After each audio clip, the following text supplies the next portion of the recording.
हमारी मांग 15 थी और उसके बाद वो लोग 6 दिए हैं। मन में दुख तो जरूर है।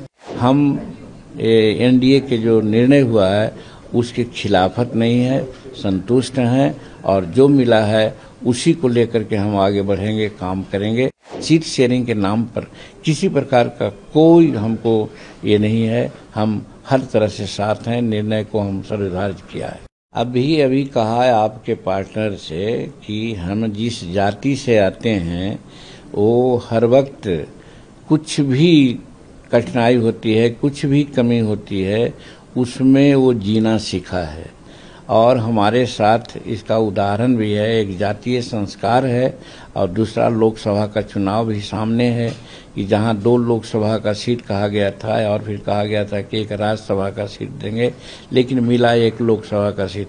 हम संतुष्ट हुए, कहीं कोई मुंह नहीं फटफटाए। उसी प्रकार से यहाँ हमारी मांग 15 थी और उसके बाद वो लोग 6 दिए हैं। मन में दुख तो जरूर है, लेकिन हम एनडीए के जो निर्णय हुआ है उसके खिलाफत नहीं है, संतुष्ट हैं और जो मिला है उसी को लेकर के हम आगे बढ़ेंगे, काम करेंगे। और इसके लिए हम नरेंद्र मोदी जी को धन्यवाद देते हैं, क्योंकि नरेंद्र मोदी जी और नीतीश कुमार बिहार में और भारत में अच्छा काम हो रहा है।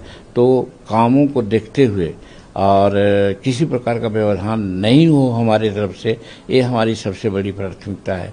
इसलिए सीट शेयरिंग के नाम पर किसी प्रकार का कोई हमको ये नहीं है। हम हर तरह से साथ हैं। निर्णय को हम सर्वधार्य किया है। लेकिन आपने ये भी कहा है कि एनडीए से कमजोर होगी अगर मुझे कम सीटें मिलेगी तो। कमजोर होगी ना होगी, एनडीए के लोग समझें। हम तो चाहेंगे कि जो भी मिला है हम एनडीए को मजबूती के लिए काम करेंगे। लालू प्रसाद यादव और तेजस्वी यादव पे आरोप सिद्ध हो गया। वो न्यायालय का मामला है, हमको नहीं मालूम था। आप लोग कह रहे हैं कि आरोप सिद्ध हुआ है और न्याय अपना काम करेगा। एनडीए कितना मजबूत है इस बिहार इलेक्शन में? ये हर हालत में एनडीए की सरकार बनने वाली है। नरेंद्र मोदी जी के जो चमत्कारिक नेतृत्व है भारत का और नीतीश कुमार जी का विकास का जो कार्यक्रम है और किसी प्रकार का कदाचार का उन पर आरोप नहीं है।